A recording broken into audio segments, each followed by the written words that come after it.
ओम श्री साईनाथाय नमः। श्री साई चरित्र दर्शन अध्याय 29 स्वप्न कथा कथन। इस अध्याय में हेमाड़ पंत ने श्री साईं बाबा की अकल्पनीय शक्तियों का वर्णन किया है। हमेशा की तरह बाबा मस्जिद में धूनी के सामने एक स्तंभ के पास बैठकर सुबह का अल्पाहार ग्रहण कर रहे थे। इतने में उनके भक्त कोड़ा जी, उनकी बेटी अम्नी वहाँ आई। 3 वर्षीय वे लड़की हाथ में डिबिया लिए अपनी माँ के साथ मस्जिद में आई थी। अम्नी बाबा की गोद में बैठ गई एवं उनके हाथों में डिबिया देकर कहने लगी, बाबा 1 रुपया दीजिए। बाबा को बच्चे बहुत प्रिय थे। बाबा उसे चूमकर अपने पास लेकर स्नेह कर रहे थे। अम्नी का ध्यान केवल बाबा की ओर था कि वे कब जेब से रुपया निकालकर उसे देंगे। वे भी तो छोटी बच्ची ही थी। अपने स्वार्थ के लिए छोटे मोटे लोगों की इस तरह की दौड़ भाग चलती रहती है। सच्चा परमार्थ भाव किसी किसी में ही होता है। उस बच्ची की माँ चौखट के बाहर से उसे इशारा कर रही थी कि रुपया मिलने तक गोद से हिलना मत। बाह्य तौर पर गुस्सा दिखाते हुए बाबा उसे कहने लगे, मैं क्या तेरे पिता का देनदार हूँ? सोकर उठते ही मेरे पीछे लग जाती हो। मुफ्त में खाने वाले सब के सब निरुपयोगी हो। यद्यपि बाबा ऐसा कहते, फिर भी प्रेम पूर्वक जेब से 1 रुपया निकालते एवं उस बच्ची की डिबिया में खट की आवाज़ हुई कि वे घर चली जाती थी। अल्पाहार के उपरांत लैंडी जाते समय पहले नाराज होकर परंतु बाद में बाबा अम्नी को 1 रुपया देते थे। इसी प्रकार प्रतिदिन 2 रुपये उसकी माँ को, 6 रुपये दादा केलकर को, 5 भाग्या सुंदरी को, 2-2 रुपये तात्याबा को, 10 से 15 फकीर बाबा को, 15 से 50 एवं गरीबों को 8 रुपये बांटते थे। बाबा की दानवीरता देखकर मद्रास की एक भजन मंडली में बाबा से रुपये प्राप्त करने का लालच उत्पन्न हुआ। उनमें से एक मद्रासी स्त्री को बाबा ने दोपहर की आरती के समय श्री राम के रूप में दर्शन दिए।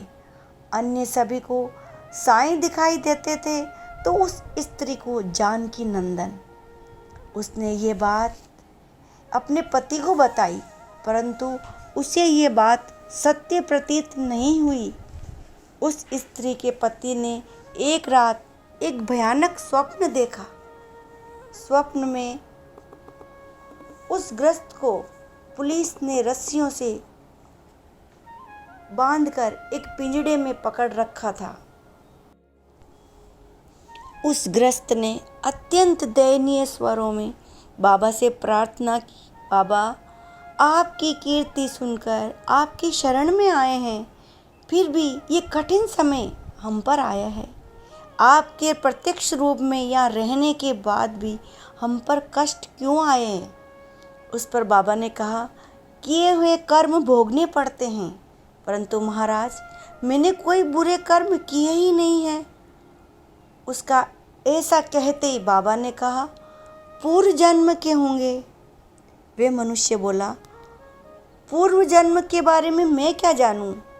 ठीक है, अगर ये पूर्व जन्म के कर्म है भी तो आपके दर्शन से भस्म हो जाने चाहिए। उस पर बाबा ने कहा, ऐसा तेरा पक्का विश्वास है ना?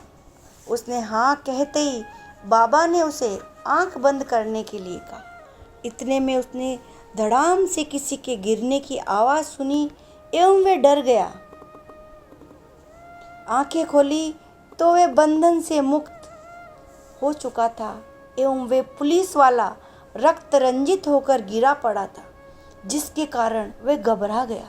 बाबा ने कहा, अच्छा पकड़ाया, अब हवलदार आएगा एवं ये सब देखकर तुझे पकड़ेगा। तब वो गृहस्थ गिड़गिड़ा कर साईं से बोला, बाबा कैसे भी करके मुक्त करवाइए, आपके सिवा दूसरा कोई तारनहार दिखाई नहीं देता।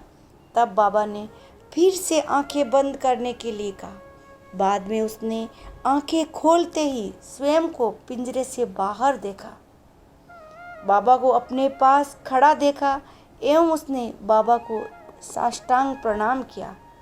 तब बाबा ने कहा, अभी का तेरा ये प्रणाम एवं इससे पहले जो तूने किया था, इन दोनों में क्या भिन्नता है?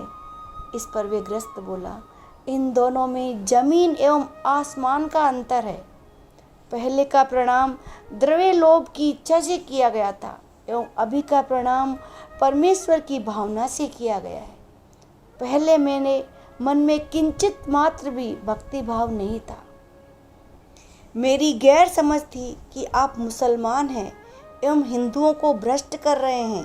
तब बाबा ने पूछा, तेरे मन में मुस्लिम देवताओं के प्रति भक्ति नहीं है क्या? तेरे घर में पंजा यानी 5 पवित्र पुरुषों को दर्शाने वाला मुसलमानों द्वारा बनाया गया लोहे का हाथ है एवं तू ताबूत के दिन उसकी पूजा करता है या नहीं? तेरे घर काड़ बीबी नामक मुसलमान देवता हैं ना? किसी भी विवाह के समय तू उनकी पूजा करके नैवेद्य अर्पित करता है। वे मुसलमान देवता हैं ना? उसके हाँ कहते ही उसके मन में अपने गुरु रामदास को दर्शन करने की इच्छा जागृत हुई। तब बाबा ने उसे कहा, पीछे मुड़कर देख। साक्षात समर्थ रामदास स्वामी की मूर्ति सामने दिखते ही उसने उन्हें प्रणाम किया एवं उसके बाद समर्थ अदृश्य हो गए। तत्पश्चात उस गृहस्थ ने कहा, बाबा आपका शरीर वृद्ध दिखाई पड़ता है एवं आपकी आयु क्या है, आपको मालूम है क्या? उस पर बाबा ने कहा, तू मुझे वृद्ध कहता है तो फिर मेरे साथ दौड़ कर देख। महाराज आगे आगे दौड़ रहे थे, वे गृहस्थ उनके पीछे पीछे दौड़ रहा था। इतने में बहुत धूल उड़ने लगी, महाराज अदृश्य हो गए एवं उस गृहस्थ की नींद खुल गई। अभी तक का सारा वृतांत स्वप्नदर्शी था। उसका विचार करते ही उस गृहस्थ का मन बदल गया। वे बाबा की महानता का गुणगान करने लगा एवं बाबा का भक्त हो गया। दूसरे दिन पूरी मद्रासी मंडली मस्जिद में बाबा के दर्शन हेतु गई तो बाबा ने उन्हें 2 रुपये की बर्फी एवं 2 रुपये दिए। तत्पश्चात बाबा का आशीर्वाद लेकर उन मद्रासी भजन गायकों की इस यात्रा के साथ साथ अन्य यात्राएं भी अपेक्षाकृत और अच्छे से पूरी हुई एवं उनके सब इच्छाएं पूर्ण हुई। ठाणे जिले के बांद्रा शहर में रघुनाथ तेंदुलकर नामक बाबा का एक परम भक्त था। उसका बाबू नामक ज्येष्ठ पुत्र था। उसने चिकित्सा विद्यालय से विदेशी चिकित्सा का शिक्षण प्राप्त किया था। तब भी वे परीक्षा में नहीं बैठना चाहता था। उसने रात दिन अभ्यास किया था। एक ज्योतिषी से परीक्षा फल के विषय में पूछने पर उसे ज्योतिष ने कहा, इस वर्ष ग्रह शक्तिशाली नहीं है, अगले वर्ष श्रेयस करे, उस समय परीक्षा में यश प्राप्त होना निश्चित है। इसलिए बाबू ने मन ही मन सोचा कि यदि अनुत्तीर्ण होना है तो फिर इस वर्ष परीक्षा में बैठना ही नहीं है। उसकी माँ जब शिरडी गई तो उसने बाबा से इस विषय में बताया। तब बाबा ने कहा, मेरी बात सुन, जन्म कुंडली लपेट कर बिना किसी चिंता के परीक्षा में बैठ, किसी के पीछे मत जा, जन्म कुंडली मत देख, हस्तरेखा शास्त्र पर विश्वास मत कर, तू अपना अभ्यास सुचारू रूप से जारी रख। वे बाबू की माँ से बाद में बोले, लड़के को यश मिलेगा, मुझ पर विश्वास रख। इसके अनुसार लड़के ने लिखित परीक्षा दी, परंतु अनुत्तीर्ण होने के डर से वे मौखिक परीक्षा में बैठने को तैयार नहीं हुआ। पहले दिन वे मौखिक परीक्षा हेतु नहीं गया। तब परीक्षक ने उसे बुलाकर बताया कि वे लिखित परीक्षा में उत्तीर्ण हो चुका है।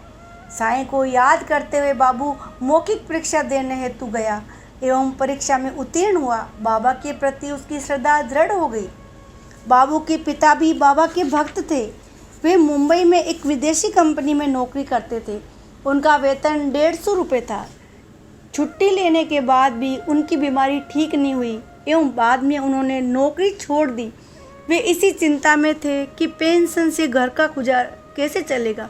पेंशन का अंतिम निर्णय होने के 15 दिन पहले उनकी पत्नी को स्वप्न में जाकर बाबा ने पूछा, 100 रुपये मिले, ऐसी मेरी मन की इच्छा है, उससे तेरे मन को आशा पूर्ण होगी ना। स्त्री ने कहा, हमारा विश्वास आप पर है। उधर रघुनाथ राव की पेंशन की आवेदन पर विचार करते हुए उनकी ईमानदारी को ध्यान में रखकर अधिकारियों ने 75 के स्थान पर 110 रुपये स्वीकृत किए। बाबा का स्वप्न दृष्टांत खरा सिद्ध हुआ।